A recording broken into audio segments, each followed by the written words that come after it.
Hey guys, welcome to a special video.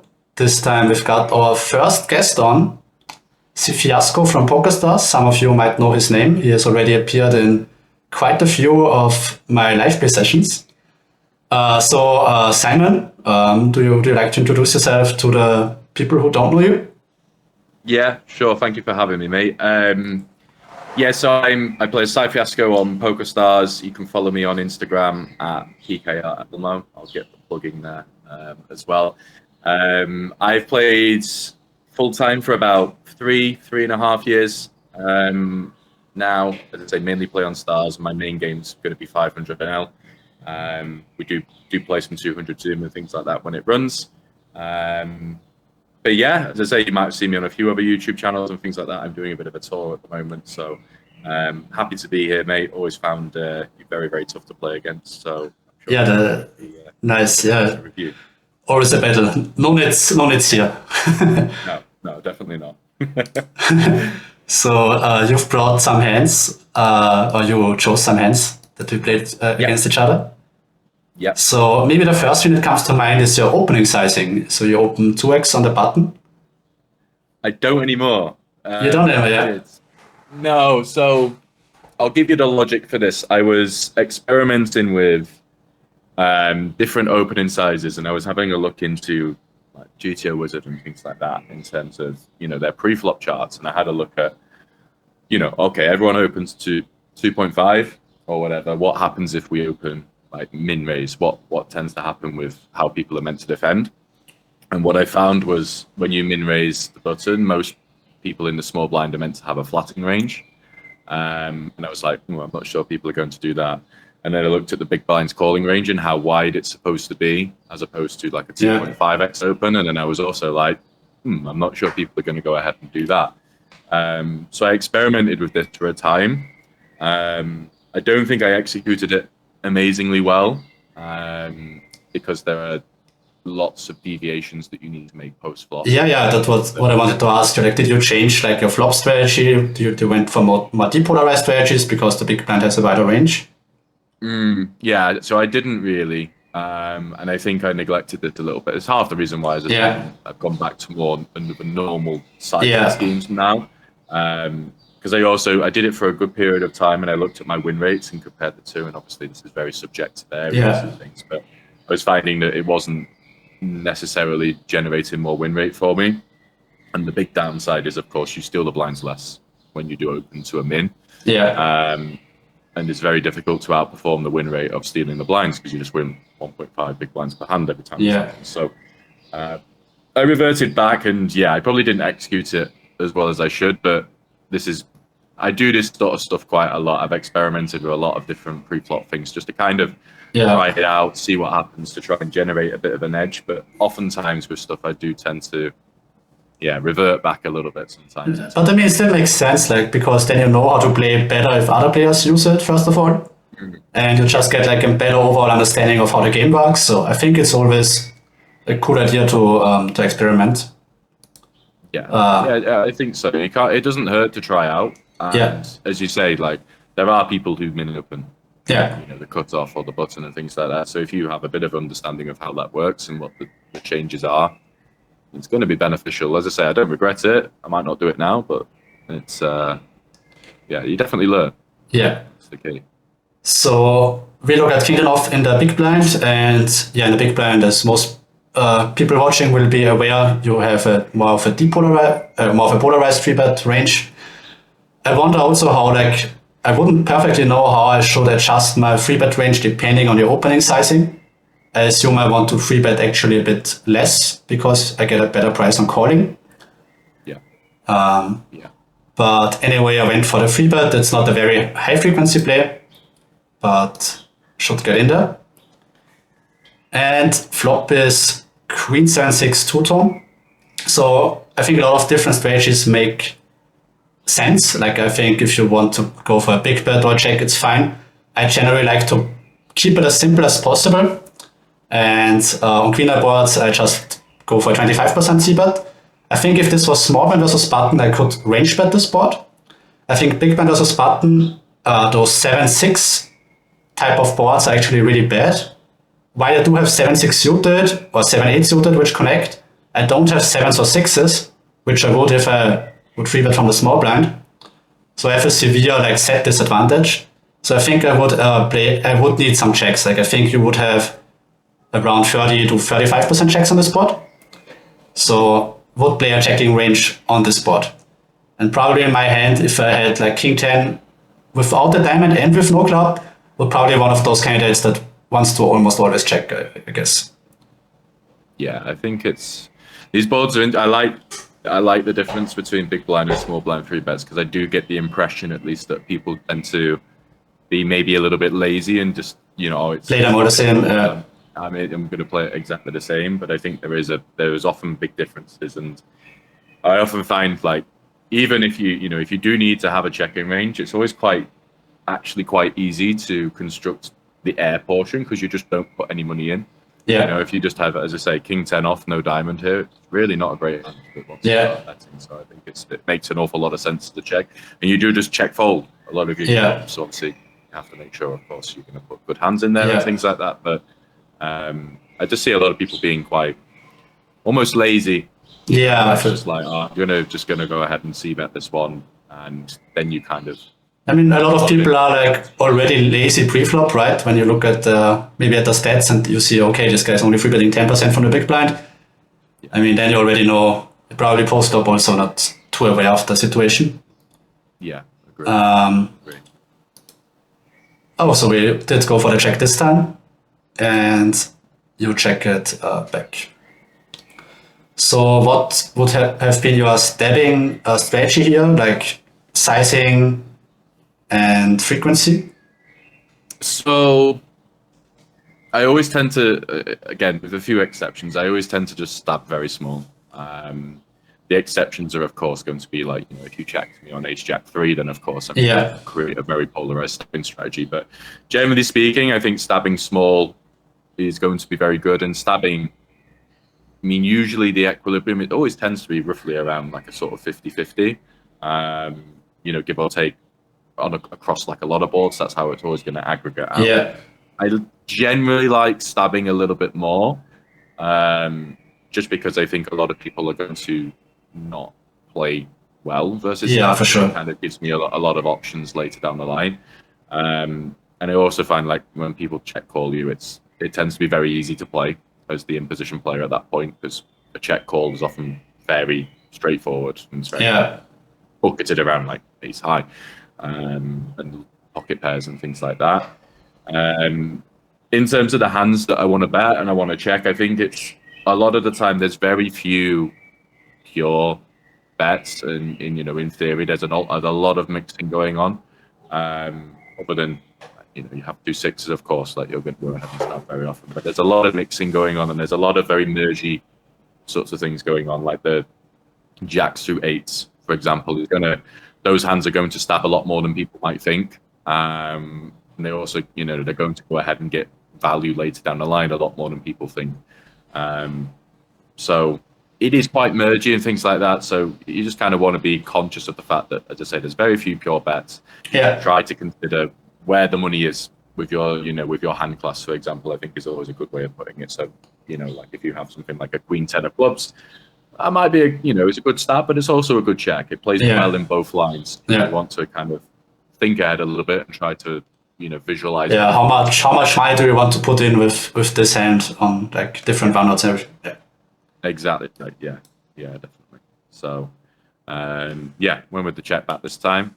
So King, of course, pretty good card for us. Although a lot of our checks are give-ups, which don't necessarily hit the turn too much as well. Like a hand like Ace-4 suited, Ace-5 that doesn't have a backdoor flush draw. But still a pretty good card for us. And I would just go for a very polarized delay sizing. Like I would go for like we are a bit deeper. If we were 100 big blinds deep, I would just go like for like a pot sizing or maybe a slight overbet. And I think King 10 is close because I think it's a hand that wouldn't mind betting the turn, but it's probably a spot where like you can't jam the row for value. So the solver would carve out the block sizing. And this is like a bit of a tough spot for as a human player to do this. If you like polarize on the turn and then you block the river, it's easy to do this with king 10, but it's not so easy to do this with a bluff or like somewhat balanced. So I probably would just, I don't know what I did there, by the way, can't remember exactly the hand, but I would just check the hand and looking to barrel bet like king check plus and simplify it in that way. It's not a solver, like the solver would probably bet this hand, sometimes check it, but then again the solver would choose a block sizing on the river, and I think if you deny that option, I think king 10 is going more into the checking line. Yeah, it's interesting to think about. I think, you know, there's a lot of pros and cons to simplifying and kind of not simplifying, if you will, and, you know, having all of these sort of tools in your arsenal and things like that. You know, there's obviously the big pro to being able to have multiple sizes in multiple different spots is you get to be more flexible and, you know, play your hand a little bit more. But versus perceptive opponents, that could really get you into trouble. Versus a lot of people, like, you know, if your average 200s in reg, you're probably going to be okay, like getting away with some of this sort of stuff. But as I say, the higher you go, the more perceptive people are. You go ahead and, you know, hop the turn, then block the river, for example. There's going to be people who are just going to jam. Like jam or fold. Like they're like, okay, this line is not a bluff. So they are not calling me down, and then they're allowed to play perfectly. And yeah, I agree with you. Yeah, it's very difficult to do, and that's the issue. So it's you know, weighing up like, okay, am I going to be able to play this and execute it with the bluffs and with the other portions of my range, or would I rather just sacrifice, you know, a little bit, and it is only a little bit, to play more jack and ask the question of myself. It's a good way of looking at it. There's pros and cons to both, I think. Yeah. Okay, so I did go for the bet. Interesting. Yeah. Suppose this is a pot bet and the raker spin. This I think so. It's going to be pot, isn't it? But, I mean, it makes sense, as I say. Polarized strategy, very good turn for you. It's very difficult for me already because a lot of my stabs are going to contain a king. Like I'm quite incentivized here, you know, with king 9 or king 10 or king jack, go ahead and stab the flop. Yeah. It's difficult for me to, you know, check back a lot of king X. On the turn. It's obviously quite clearly a very good turn for you, and it immediately puts me into a lot of trouble with, you know, the 8s that we talked about, the 7-8s, the 6-5s. Those kind of hands, I'm already under a lot of pressure. It's always very difficult to deal with. But king 10 makes sense. As I say, it's one of those where it can go into this line, but then it, you know, has to probably do some different things on the river, perhaps. Absolutely fine in this line. It's good in the check as well. I think it makes sense. Definitely. So you decided to call. What do you think would be like the bottom of your continuing range here? I'm thinking like some hands like ace check could be like interesting. I mean, I don't think like you can't continue with all of them, but I could see some merit into floating those hands a bit. You beat like most of my bluffs, not all of. I think you lose to some bluffs because I'd say like 6-5 suited. It's probably a decent candidate to pot the turn with, getting you to fold hands like pocket 8s, pocket 9s, getting you to call jack 10 flush draws. So I think this could be like a good candidate to like bluff turn, check call river maybe even. So ace check suffers versus those hands, but I could like, would you pure fold it or would you like? I think it's a threshold, and I think the biggest consideration I would have for the turn here is often with that kind of hand class, you know, like like say a 7-8 of hearts or like an ace jack or something of that kind of ilk. I think like if you have 8s through jacks, you do unfortunately just have to fold. But the hands that can improve or the hands that have cleaner outs, they're going to be closer. I think a lot of it boils down to how often we're going to face the river bet. Like if you're going to go ahead and just, you know, fire every single river, you know, because you're like, okay, well, my jack 10 makes a good bluff because I block jack and king 10 or whatever, then I would want to call the turn less. You know, if I think you're going to be maybe a little bit too flush draw heavy or too equity driven with your turn bet, meaning you're going to give up the river a lot more, then I want to call a little bit more. I think honestly, in this sort of situation, I would expect most people, if you're going to pop the turn, to empty the clip quite a lot on the river, and I would expect a lot of the flush draws to have already got into a different line. Yeah. So I would probably err on the side of fold more, and I probably would fold just ace jack, and I think it would be really close with like a 7-8 or something like that. I would probably genuinely, spin a 50-50 and go, okay, well, when I call, I'm going to bluff the river.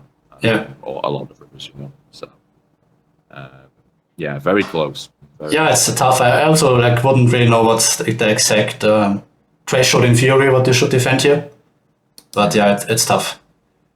So this is not one of the rivers where we need necessarily to block our hand now. We turn 2 pair. So we have really no clue what I did there. It's quite interesting. We are super deep. Usually the deeper you are, the less thin you want to block. The first thing that would come to my mind here is, what do I want to do with ace, king, aces, as those are some of my main value hands. And it's interesting because they can't bet big anymore, even the flush gets there. So they could at best block, but I think even blocking is close because you make king 10 yourself, you make queen 10, you make flushes, maybe you make some 9-8, you might make some ace check if you call those. And we are deeper, and I think when you are deeper, the block bets just become less important. So I think ace, king, aces, they might just have to check now. So actually, I think I could see that wanting to carve out big bets for my ace check, because I should still have the advantage in ace check, I imagine. And flushes. And I imagine those hands, I'm not sure if ace check is strong enough to go all in or wants to carve out the 3/4 bet. It is close. It's a really interesting river because a lot of how these pot spots will work, as I say, because your value region on the turn is going to revolve around the king and made hands around the king. As you say, aces or ace king or king jack, even king queen, or like a king 7, king 6 suited, those kind of hands. Every single one of those is heavily devalued on the river. Which means we're going to need to slow down, no matter what. I know I might stab quite a lot of flush draws, but I'm also going to check a lot of flush draws. I know, I might not be overly in tune with which flush draws I'm going to check more or less, but I know I'm going to check a lot of flush draws on the flop. I'm really not, overly capped here. So everything is devalued. I do have 8-9. I'm going to play this way. As I say, maybe some ace jack as well. So everything is devalued, and therefore you need to check, right? You need to check a lot. And I think, honestly, if you do carve out a bet, it probably would be block. It probably, if we did solve, it might even just be block or check. Such is the impact of the river card. I'm really not sure there'll be any shove full stop because of, in theory, because of my stabbing range, I understand the thought process. I'm not sure if the block only. It's intuitive, right? You would think, okay, there's a lot of SPR left, so we only block. But the thing is, I think ace king and aces, they are even too weak to block, probably. Yeah. And when those hands are too weak to block, then what are we value betting? We are mostly betting straights and flushes. So I might play the spot more like check almost everything, but then carve out a small amount of bets, but go for a big sizing because those hands are still worth a big bet. Let's say I would approach the spot if I think ace, king, aces could still value bet, then I would probably play block only.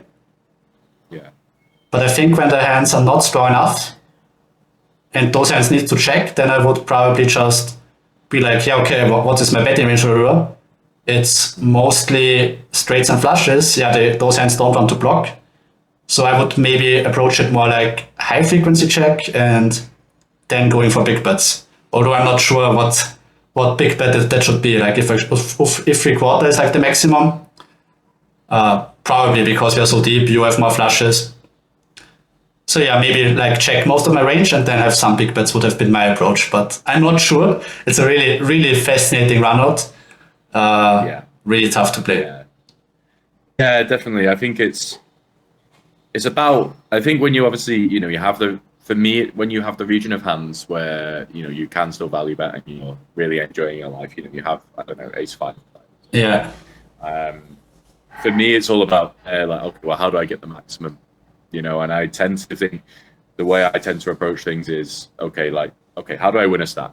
Right? Yeah. Ace five of diamonds. Am I do I just front door, bash the front door in and go, I'm going all in, or do I block and induce something, or do I check jam? And the reason I probably wouldn't carve out, I don't know, like 2/3 or something along those lines, but like with that kind of region of hands, is because I think it's very difficult to win a stack. So that that's kind of my thought process on it, but it depends. As I say, it depends what your size is. You could play. You could just go all in, and what am I going to do about it? But it's it's a very, very interesting spot. Especially even from like an exploitative standpoint as well, because there could be some kind of, as I say, okay, well, I can play block on the river to induce, because I have a lot of potential bluff candidates on the river. Everything looks kind of pretty, to bluff. Like even if I have something like queen check or something, queen jack or a 7-8 or a 10-9 even maybe. These are obviously thresholds and things like that. The difficulty is I don't have pocket pairs. Which they're going to be the best bluffs I think you probably have a diamond, but when I fold them on the turn, then I probably have to pick something else, maybe even like an ace queen off might be a good bluff candidate. But that might be the best. But then again, how often do you have ace queen off, especially with a diamond? Probably those hands almost always. I mean, I would almost always the flop. I don't know how you would construct the range here, but especially with a diamond, I think I would just want to put in money already on the flop. Probably agree. Probably do. Probably I'm just gonna. But really interesting river. It's such an interesting river. Yeah, I mean, you could talk about it for hours and still not come up like with like a great strategy. Yeah. And I also have really no idea what to do, so I'm interested. I think, with this hand, I don't think I can bet bigger than a block sizing. So I would imagine either checking or blocking. Yeah, I think both would make sense. And I do go for the check, which has the disadvantage that I don't get some value from your queen X. Let's say you have a hand like those queen check suited, those are like your main bluff catchers. So I think, let's say at king queen, I would probably rather check king queen than king 10, because with king queen I block your queen X that could call. With king 10 I unblock your queen X that would call. But if my overall strategy would be to not have any block bets, then of course I can't block king 10. Although I'm not sure, like, if I'm able to have all those thoughts in game, I might just be like, yeah, maybe king 10 could block it makes sense, I block my hand. So it is tough, but I think blocking or checking are probably like both fine options. Yeah, agree. And you bet 3/4. What do you think is like your thinnest value hand here that you would bet? I think it has to be 2 pair. Yeah. If I'm kind of going ahead and betting king jack here. Even ace king, I think is too thin. I think you just have to tap the table, especially again, with how, I know that you're aware that you need to check the river a lot here. Like I can't go ahead and bet ace king because you'll check aces, things like that. So I think it has to be 2 pair. Not that I have masses of it. I mean, queen 10, for example, I have queen 10 of hearts or something like that. Even queen 10 project like threshold, right? Like it's pretty close with queen 10. Yeah, it's very, very thin. And knowing myself, I would probably realize that and do it anyway. But I think probably, I think that has to be something close to the threshold. It depends. Like a lot of the time, like my considerations here is going to be like how good is my opponent? Is my opponent going to check jam me? If they're capable of doing this, then I would really consider checking back the queen's end. If not, then just go for it. Pretty easy value bet and just go for it. But Yeah, I would say Queen 10's probably the threshold. Bluffs are hard. Bluffs are hard to come by. I mean, the good news is that I don't have to find many because Queen 10's my threshold. You know, I don't have many. You don't have many value hands. Yeah, I get a decent price. So yeah, if you arrive with some, if you call a turn with some like 6-5 suited, 7-8 suited, I think you probably would always bluff. At least that would have been my perception of you, that you would for sure bluff those hands on the river. Yeah. If you had a hand like Jack 10, would be interesting. If you would bluff that hand. It's close. It's very, very close. Which might also like put King 10 a bit more into the betting region, because if you would bluff Jack 10, I block it, so it's not great. Yeah, I would agree on that. I think it's close with Jack 10. There's also a question of my sizing, like how I'm gonna, as I say, carve this out, because I would have an all-in. Yeah, I think I would. For sure. So then again, this is the difficulty of the game. Obviously, you have to carve out, a medium size and an all-in, and I have to pick bluffs, and there aren't many bluffs to pick from. So which bluffs are going to go all-in, and which bluffs are going to go ahead and go medium? I don't know. Yeah, I'm not good enough to. For sure. Expertly or anything like that. So there is a high likelihood, I would say, that I would, knowing myself and knowing the bluff candidates that I would like to have, if I had a diamond in my hand, I'd be going all in. Yeah. But the problem is I don't have many of them. Yeah. So I would say this particular size of mine is probably where my bluffs go, more often than not. And the all-in is probably just going to be incredibly nutted. Completely honest. But I don't think, if I had a hand in my range, as I say, that was like pretty known as a bluff, something with if I had like 2 8s or 2 9s with a diamond, which I said they would be my all-ins. But so, Yeah, makes sense. Probably very imbalanced on the river here. Probably this is, as I say, where the bluffs go. Yeah, because like you say, if you're like 6-5 in spades, it looks more attractive to bluff 3/4 and try to fold me out from ace king aces, and instead of going all in and try to get me to fold even strong hands. I mean, as played, I think we are not checking to check fold. As we said, you could value bet worse hands. So of course you have easy call. And okay, you had 4-5, which is a well played hand. Not always stabbing the flop, always calling turn, and always bluffing river. I think not really anything you could have done. I mean, you could stab the flop or check, like those were the decision tree for you, but as played, just unfortunate. This is it. It's close on the flop, and I like to have these hands in. As I say, I like do the same with 8-9. I do the same with 5-4. For sure. I like to always visualize the future street. Like if I can call a lot of turns, then my hand's probably pretty good in a check. Yeah, I think a lot of players are like, they look at the hand, they are like, okay, if a good hand, I'm going to bet. If a bad hand, I'm going to check. Or like a good hand to bluff, I'm going to bet. But like you already said before, your hand also plays very well in the check back line because you just have a very high EV hand. So I like the play. Yeah. Okay, so let's move on to the next one. Already talked a good 25 minutes about the first hand. Always going to be the way. So the second one was actually played live on stream. Yeah, this was a fun hand. So we have a recreational in the middle.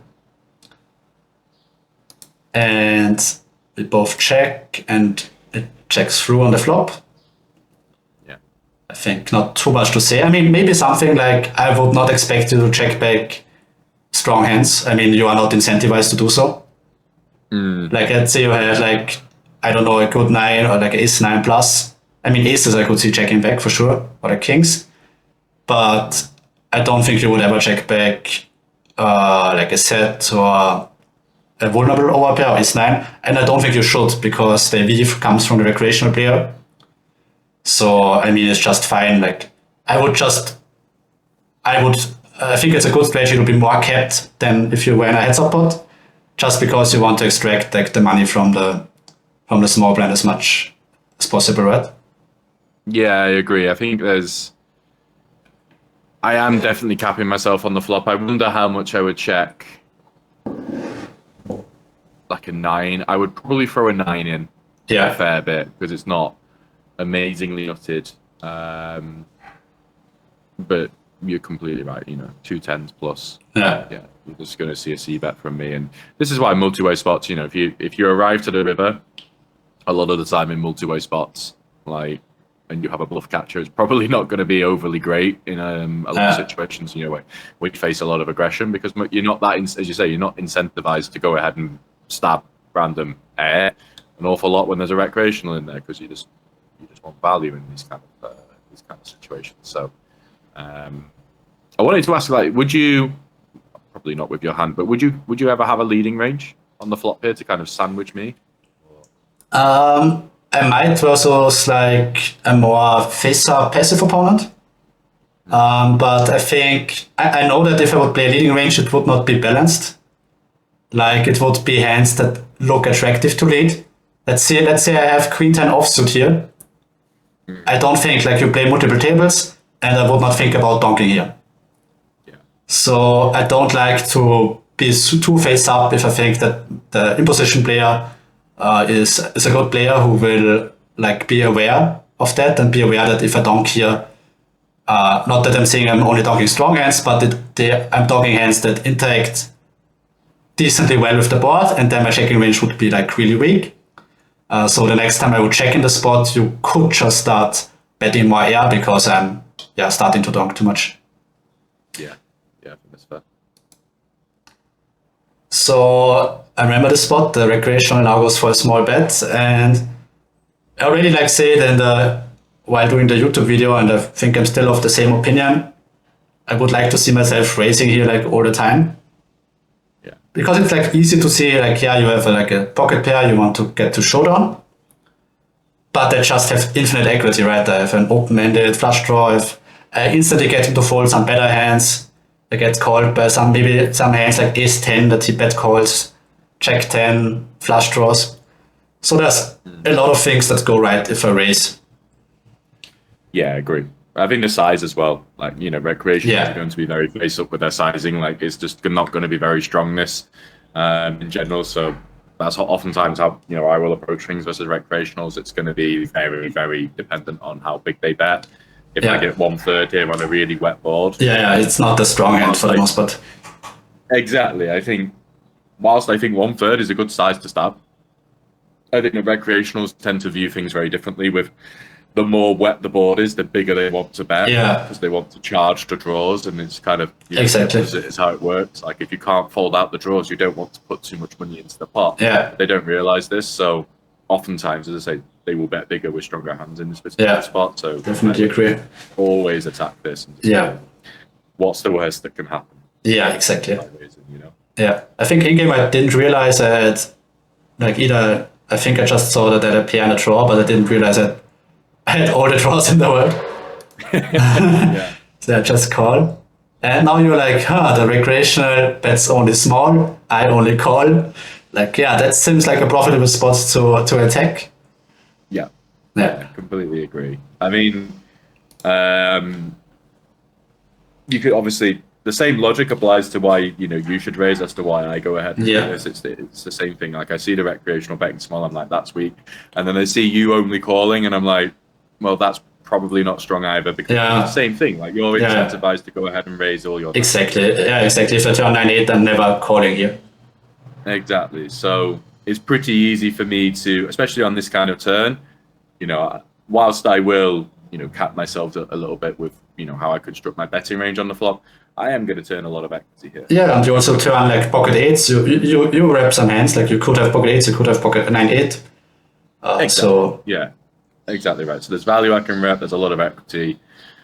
A lot of hands will make sense, I think, I think it's quite a logical sort of move for me to make, very wide, but I think as well, it's very easy for me to overdo, obviously. But that kind of thought process and how many candidates I have to pick from. So, but oftentimes, I will, what's the best way of putting it? Sometimes I will disregard that. I'm like, yes, I'm overdoing this, but I'm also like, does it matter? Yeah, the spot is too good to pass up on. Yeah, as I say, is my opponent going to realize this and therefore, station me down? Yeah. Or is my opponent going to, well, I've got the king 8 here. Yeah. Yeah. It could be, it depends on as I say, the level of your opponent. Yeah. Ultimately. Which we'll get to. So yeah, as played, I think I can only just call, because if I free bet, I'm only wrapping bluffs. I never have a value hand. So yeah, I think I can only continue by calling. Yeah. And you go ahead and bet 3/4, which is also interesting because I don't think you have a lot of hands that would want to bet the sizing. Like you have some river king X. I think that's like for the most part, like a hand like king 10 comes to mind. For example, like king 10 with the, I don't know, king of diamonds or something. Yeah. I think king X of diamonds definitely. Yeah, with the flush draw. I think would make a lot of sense. I think the river here kind of depends on a couple of factors. I think it's kind of number one, how thin am I going to go ahead and value bet? Number two, how weak is your range? Because it could be the case that, as I say, like your range is so weak here that I don't have to go ahead and bet very big to apply a lot of pressure. Yeah. So I know that would be a consideration of mine. It's also, genuinely like if I had a hand like pocket 8, then yeah, I want to play for all of the money. But do I really want to carve out an all-in? Or should I just simplify everything down and just go, okay, this is going to apply the most pressure. Let's put everything into this size. Am I going to induce something? There's also a factor because I will do this quite a lot as well, where the river, if there's a lot of pair plus draw, oftentimes I will pick a smaller size on the river almost to kind of just go, I'm going to put more stuff in here and I'm going to try and induce you to shove all the pair plus draw that looks like these pretty bluffs. I think there's a lot of factors to it. As I say, I could definitely value bet a king, and I would. Yeah, for sure. I definitely think we would value bet a king, but I think a king is probably the weakest hand because, like on the flop, you probably always see bet ace 9. Yeah. So I think let's say you're at queen 9. First of all, like raising turn with queen 9 is probably okay, but could also just call. Like, agree. Seems maybe better to just call. And then also betting on the river, I would, if I raised, I would probably just go like, okay, I've put in enough money with my queen 9. I think I'm still ahead quite often against this value tone guy because he has a lot of pair plus draws. But am I really gonna value bet queen 9 now? I probably would check back, but could also see that it would be good to bet. Because I don't have the king. I would like to think that I would, but it's nice. Kind of a mess. Yeah, I think it would be a good bet. Yeah, whether I would or not doesn't matter. I try. I know we played this hand a little while ago. I'm recently trying to find more value bets. Yeah. Essentially. But it's easier said than done because oftentimes, as I say, you're like, this is thin, and then you think of the worst case scenario, and you're kind of there like, yeah, what if I'm just owning myself, if he gives me a jam or whatever, and then you feel a bit silly for finding because it should just be a check. It feels like a check, but you're like, no, I'm going to go for it anyway. Yeah. So yeah, it's a difficult one. I think in terms of the bluffs, the issue that I have here is that I've obviously mentioned it's very easy for me to overdo it on the turn. Yeah. The king is just the river you always bluff on, isn't it? It's the scare card. It's the ultimate scare card. And you're like, okay, all of my bluffs are going to fire here. So that is a problem. And there's like so many like offsuit broadways, right? Like the check 10 offsuit, queen 10 offsuit of the world. And the potential to overbluff is just, I think, too high to not bluff catch you. Exactly. Yeah. Exactly right. I think it's a really, really, really good call. And I think one of the things that I think a lot of people struggle with in terms of bluff catching, I tend to talk about it a lot when I do coaching for people, is the kind of the idea of how relatively strong your hand is, and I think it's so easy to look at this and go, I have fifth pair. And you're like, wow, fifth pair is a bad hand. But, relatively, like it's the same as just having like I don't know, like an 8 or even Yeah. a 9, as I say, if I'm just value betting, let's say you have 10-9. Yeah. Right, and obviously that still loses to all of my value. Right? Yeah. It's still a bluff catcher. So then, like relatively, they're both bluff catchers, and they're worth similar amounts of money. So it's very easy to kind of just go, I have fifth pair, okay, I'll fold this one. Whereas you're able to recognize, no way, like I beat all of his bluffs here. It's very easy for me to overdo this. Therefore, click the call button and. The call button, and I was right this time. I remember like while also like doing the commentary for YouTube, it took me a bit longer. I was like, is this a call? And then I was like, okay, check 10 queen, check 10 queen, 10 queen, check. I just thought, okay, there's too many combos, and my opponent is on the aggressive side, so how bad can it be to big call, right? Yeah, capable. Yeah.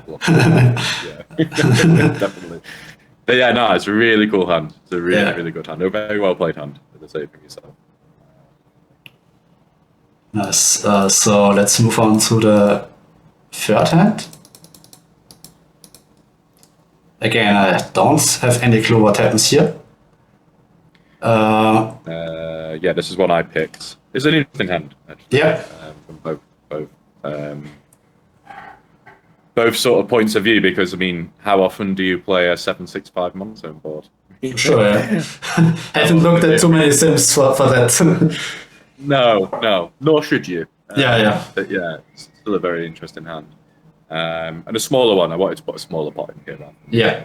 Start flying in everywhere. For sure. Right. I can't remember what happened on the flop. I think it was quite sad. You didn't lead, right? No, I don't think you did.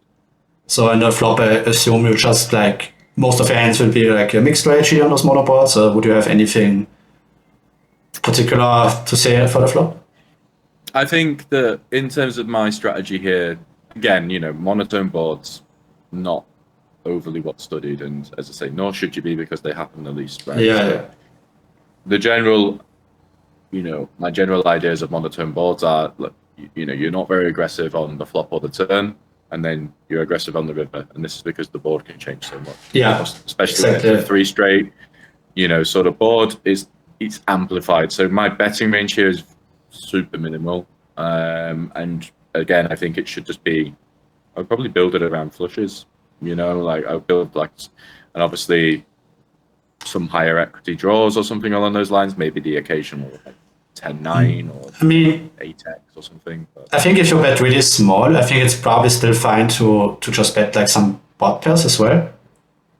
Yeah. Because you bet so small. Like if you go for a 25% sizing or something, I don't think you need to polarize too much. No. So I think if you have let's say King 7 in clubs, I don't think this is a hand like if you see bet is small, you still get called by plenty of first hands, right?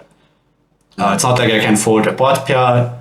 I have to call, of course, the one diamond hands are doing pretty well versus your King 7 in clubs, but I still need to call a lot of hands that you are doing decently well against. But I also definitely agree that I don't think you have a high c-bet frequency. Yeah, agree. So on the turn, I would like to, at least now, I don't know what I played at this time, but I like to play a bit more of a depolarized strategy, where I'm not saying, hey, I have a set or I have 2 pair plus, but where I can still value bet board pairs.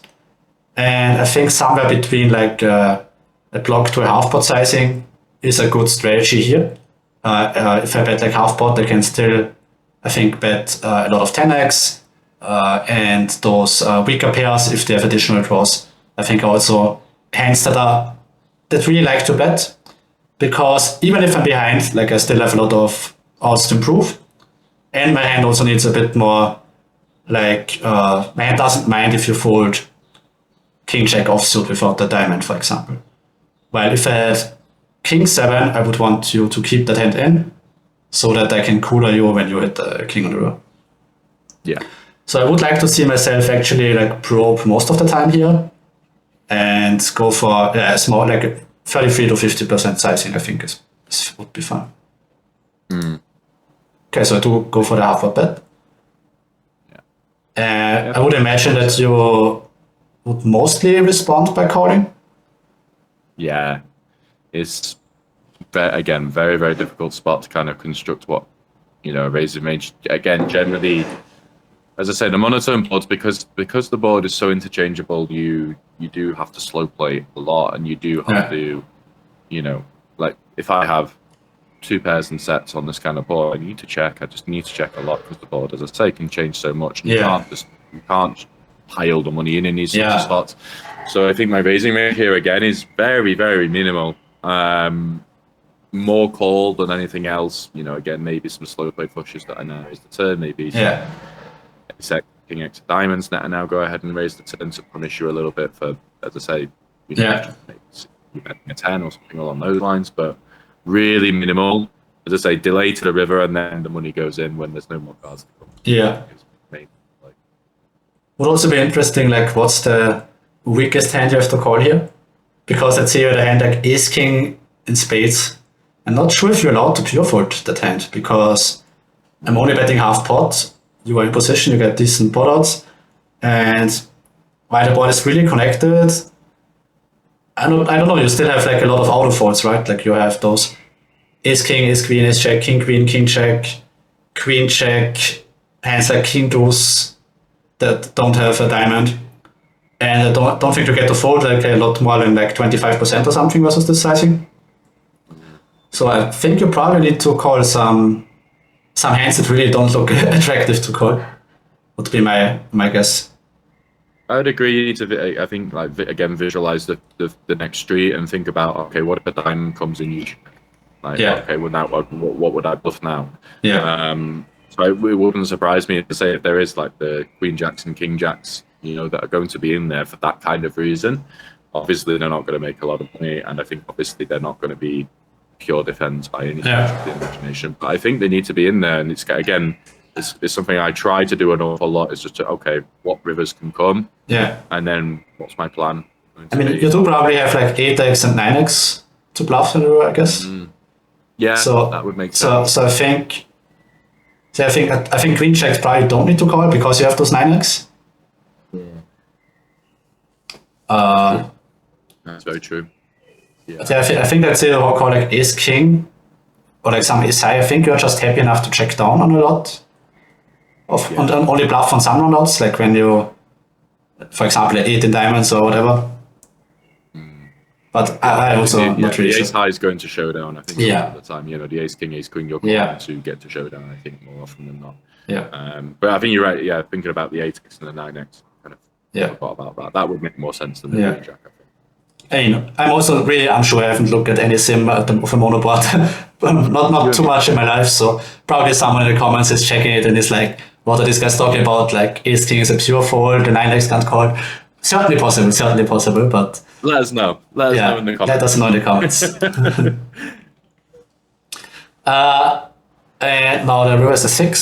So because on the turn I'm not really polarizing, so I'm saying I'm mostly betting my pairs.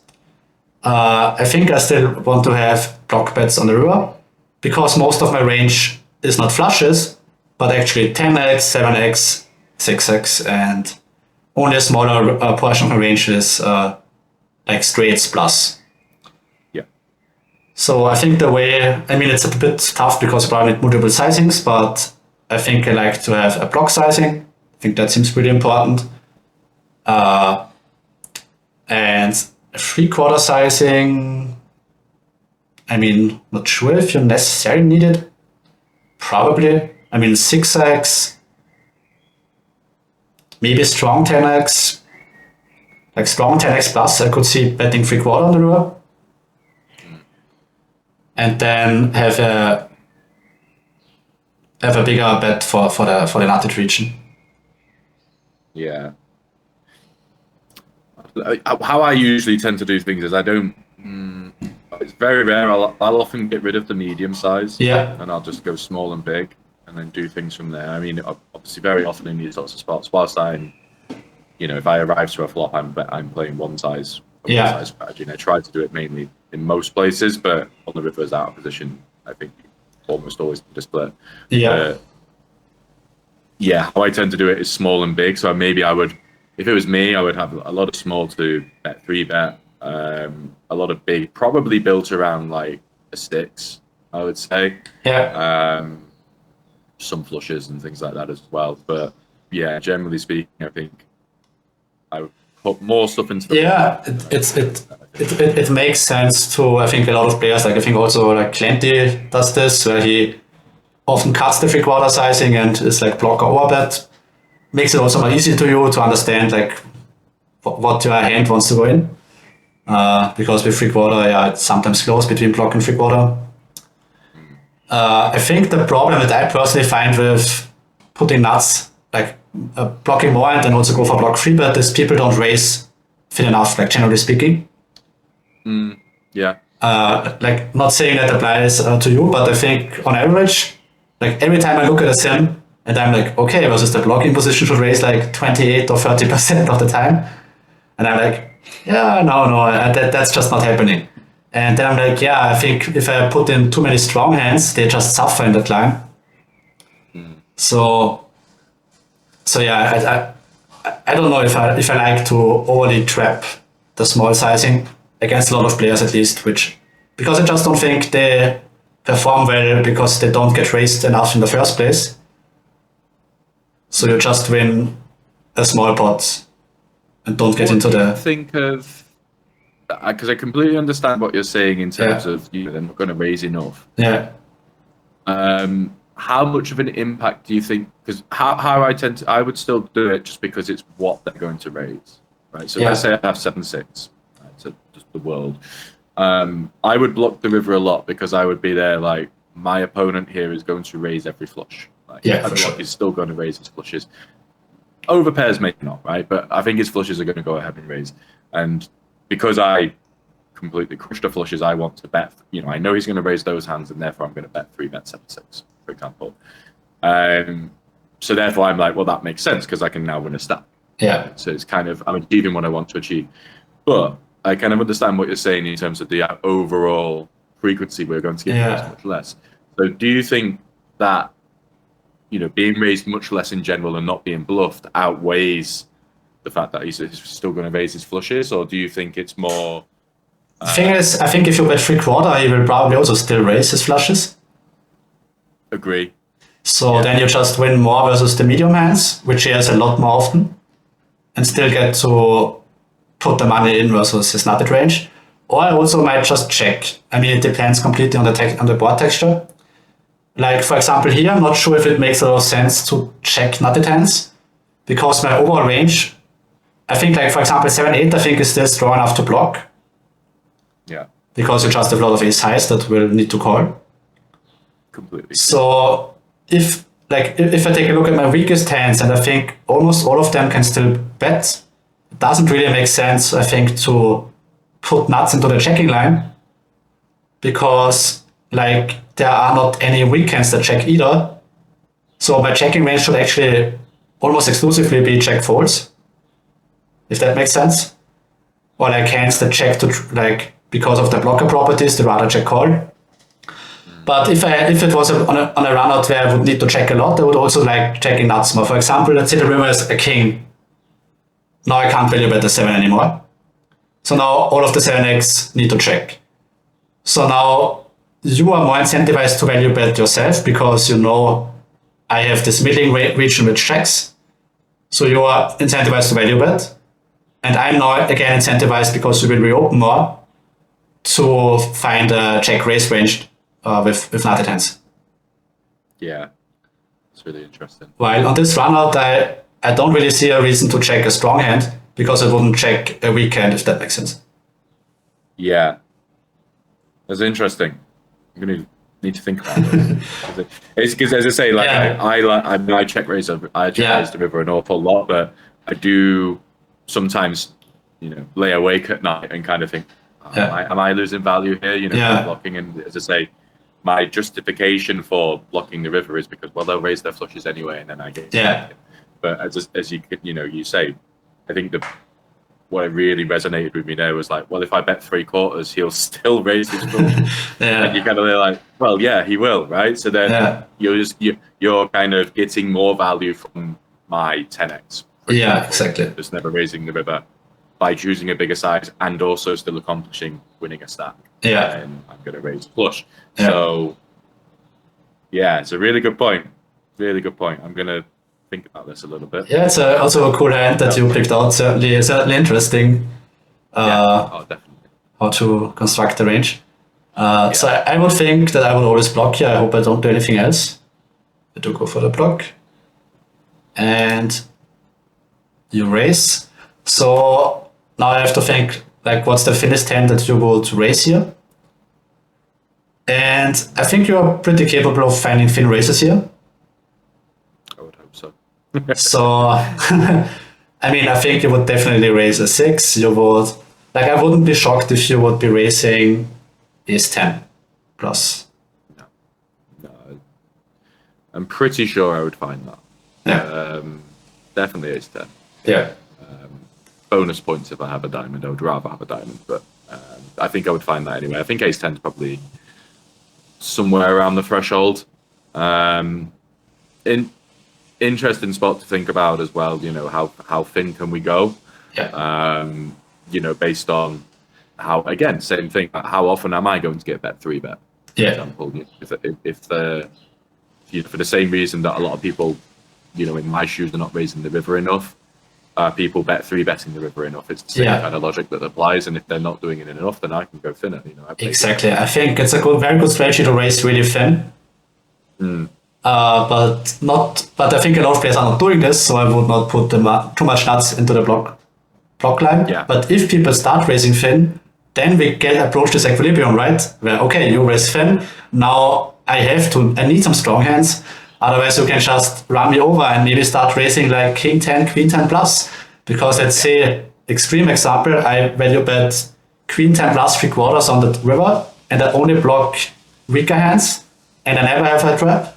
Yeah, you can just raise queen 10 plus and go huge. Even you could raise for bigger sizings, and I would just be cooked. So that's kind of, I think, how the equilibrium then gets into play. But yeah, like anyway, going back to the exact spot, I mean, it's an ugly spot. I don't really have a clear preference either way. I think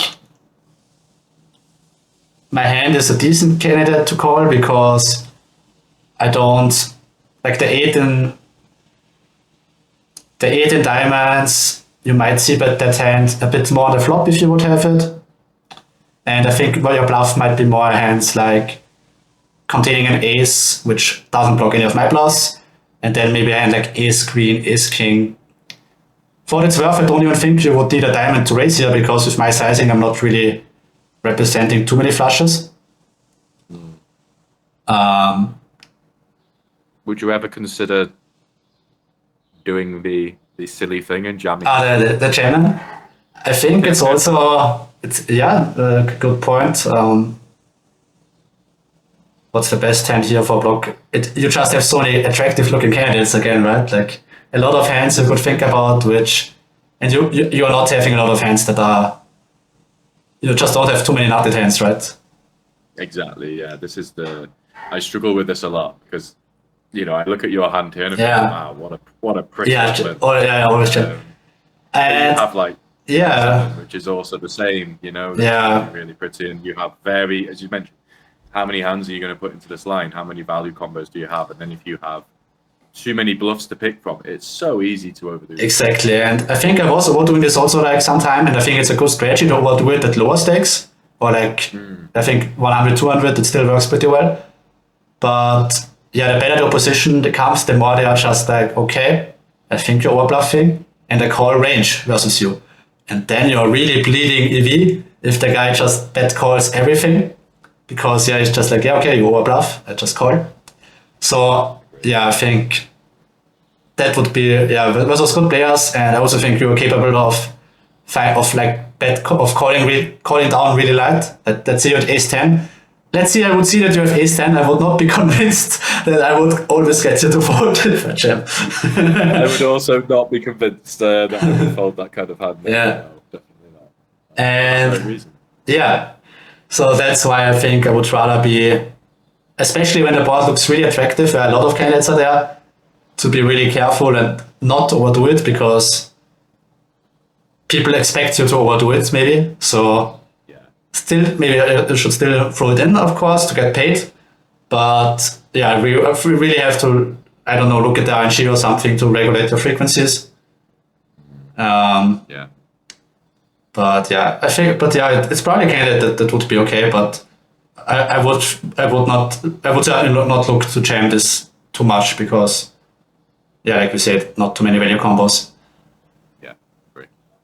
So I think I'm mostly between call and fold, and yeah, I think I don't hate calling, but I also don't think it makes a lot of money. I don't really have like, I think in the 7-3 I'm hand from earlier. I'm pretty convinced that calling was a plus CB play. I think here it's not so clear what's the play.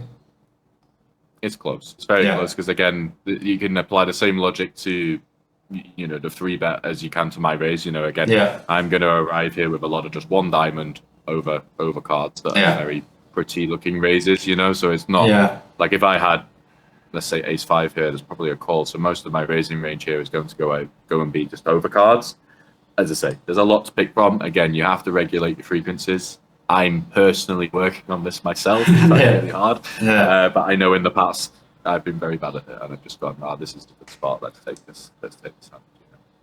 You know? So it's close, man. It's very, very close, I would say. Yeah, but again, if you looked at the pot odds, like, you don't need to win a lot. So I think a lot of players also get this wrong. They're like, they call, they see the bad news, they're like, damn, I punted off again. What a bad call. But you are meant to lose most of the time. So this is really key.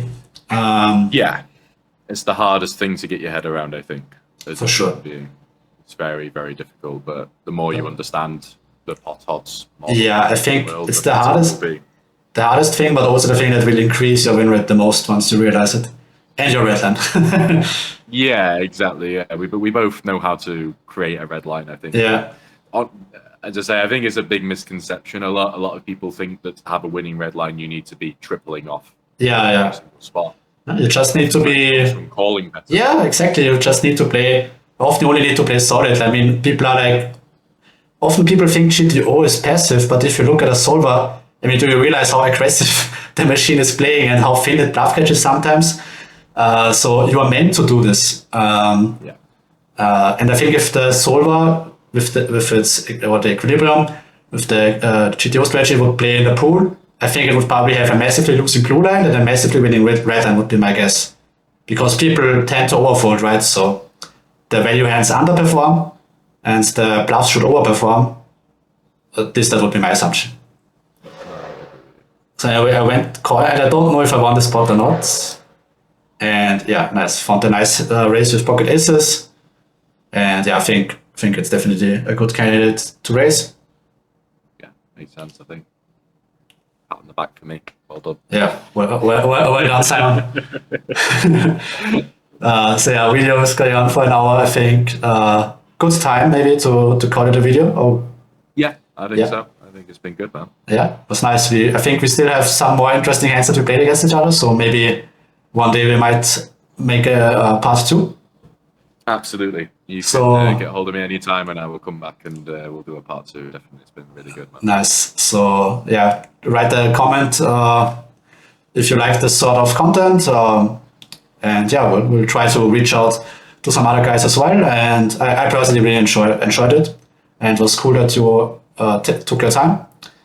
And yeah, then I would say nice video and see you in the next one, guys. Have a nice day. Bye. PJ.